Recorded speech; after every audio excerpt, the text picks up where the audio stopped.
देखो, सबसे पहली बात हमारी कमजोरी क्या है? हम परेशान हो जाते हैं।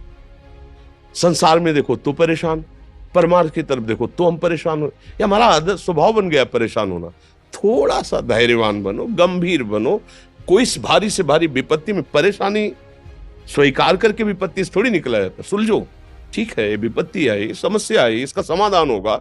ऐसा थोड़ी कि हमें नष्ट कर देगी। अगर अभी हमारी बड़ी हानि हो जाती है, हम कल इससे बड़ा लाभ प्राप्त कर सकते हैं। हमको एकदम बिल्कुल गंभीर रहना है, इतने कमजोर नहीं बन जाना। अब वो गए तो क्या होगा, अब वो वस्तु गई तो क्या, पद गया तो क्या होगा। प्रयास किया था, ये पद मिला था, इससे बड़ा पद प्राप्त करूंगा, मैं इससे बड़ा महान बनूंगा। ठीक है, एक बार गिर गया, गलती हो गई, दंड भोगूंगा, फिर इससे ज्यादा संयम में रहूंगा। बिल्कुल, मतलब एकदम फ्रेश दिमाग रखना चाहिए। और अपने लोग क्या है, जरा सी बात में एकदम पछड़ा कर लेते हैं, एकदम कमजोर हो जाते हैं। ये बिल्कुल ठीक नहीं है। हम जीवन भर की यात्रा की बात कह रहे हैं, भारी से भारी कष्ट में भी मुस्कुराना, तो हमें बल मिला है, हमें भगवान की कृपा का दर्शन हुआ है, हमें उनका दुलार दिखाई दिया है। अगर ऐसे तो भाग जाते, फिर परमार्थ में थोड़ी चलना होता है। आज जो आप सुन करके लाभ लेने की चेष्टा कर रहे हो ना, ये केवल प्रवचन नहीं है, ये जीवन है।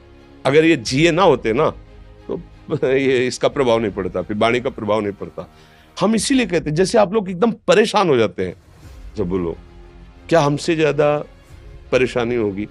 दोनों किडनी खराब, दवाई लाने के लिए पैसे नहीं, पानी रखा है हम उठ के पी नहीं सकते, भीषण शरीर में कष्ट, भीषण बुखार, क्योंकि किडनी फेल, जरा में बुखार, खाने को क्या, रोटी मांग के लाओ। अगर वहां सब्जी मिलती है तो लाल मिर्च ऐसी पड़ के मिलती थी कि वो पा नहीं सकते थे। आप सोचो, पानी लाना है तो मुझे लाना है, पीना है तो मुझे पीना है।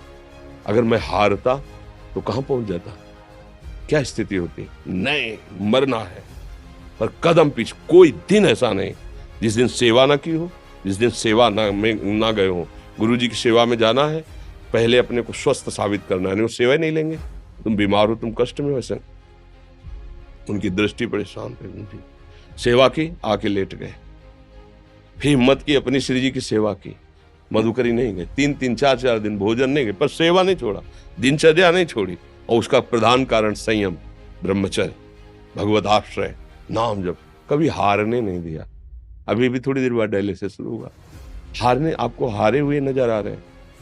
शरीर में पीड़ा है, किडनी फेल है, ऐसा थोड़ा हम स्वस्थ बैठे हैं, पीड़ा है, बार बार प्यास लगती है, थोड़ा थोड़ा पानी मिलता है, लेकिन हम आनंदित हैं, हम प्रसन्न हैं। हम लड़ाई में हारे नहीं हैं, ना हारेंगे, हम जीत चुके हैं। हम अपने मालिक के भरोसे में अपना सब बात, तो वो, ये हम अपनी बड़ाई नहीं बता रहे, हम आपको बता रहे समस्या। सोचो, तुम्हारे पास तो माँ है, भाई है, बहन है, परिवार है, कोई ना कोई तो है ना। मेरा किसी ने कभी जीवन में ध्यान भी नहीं दिया। क्यों? बचपन से बाबा जी बन गए, किसी से प्यार नहीं, किसी से संबंध नहीं, कोई जानकारी नहीं, हम कहाँ हैं, वो कहाँ है, किसी से कोई मतलब नहीं। अच्छा, जवान साधु कौन श्रद्धा करे? कभी गांव जाने की हिम्मत नहीं पड़ती कि रोटी मांग ले, पता नहीं लोग क्या सोचेंगे, क्या भावना कर ले। हम दरवाजे पे खड़े हैं, क्या कैसी भाव, जो हमारे सामने आकाश वृत्ति से आया यौवन अवस्था में, वही पाया, अन्यथा भूखे रह गए। जब हम हर समय अपने को विवेक के द्वारा सावधान रखे, तो हम कभी निराश नहीं हुए, कभी उदास नहीं हुए, कभी ऐसा नहीं लगा कि यार हम दुखी, कभी नहीं लगा। उसी का फल है कि उस सुख का संकेत मिल गया जहां दुख की निशानी भी नहीं है। वही उसी के बच्चे हो, हम सब उसी धातु से बने हुए हैं। हम इतना क्यों परेशान हो जाते हैं? हम ये देखते हैं, अपने लोग थोड़ी बात बिगड़ गई परेशान, नहीं बिगड़ी तो बिगड़ जाने की संभावना में परेशान है। आज सुख है, लेकिन कल सुख छिन जाएगा, तो हम आज के सुख में सुखी ना होकर कल के दुख की आने की संभावना में हम भयभीत हो। मतलब क्या हमारी सोच रह गई? हमको इतना बलवान बनना है कि सुख और दुख दोनों हमको छू न सके। भारी से भारी सुख की व्यवस्था है तो अहंकार नहीं, हर्षित होकर किसी का अपमान न करे कि हम धनी, हम पदाधिकारी, अमुक। भारी से भारी दुख आया तो हमें किसी के सहयोग की जरूरत नहीं, हम फिर अपने कदम बढ़ाएंगे, हम फिर जुड़ी हुई अपनी भावनाओं को सजाएंगे। मस्त जीवन एकदम। तुम अविनाशी के बच्चे हो। शेर का बच्चा भेड़ों के बीच में फंसकर म्यों म्यों बोल रहा है, बस अगर दहाड़ना सीख जाए तो कोई भी उसे परास्त नहीं कर सकता। ऐसे भगवद अंश, तू प्रपंच में फंसकर अपने को इतना दीन क्यों देख रहा है? तू ऐसा है कि भगवान के दिव्यास्त्र में भी ताकत नहीं तेरे को मार सके। तू अविनाशी का अविनाशी बच्चा है, विनाशी भोगों को, विनाशी शरीर को मैं मान के इतना भयभीत, इतना दुख ठीक नहीं। ये सबके लिए, केवल एक के लिए नहीं। आप समझो, आप लोग सोचते हैं हम गृहस्थ होकर भला ऐसी स्थिति कैसे।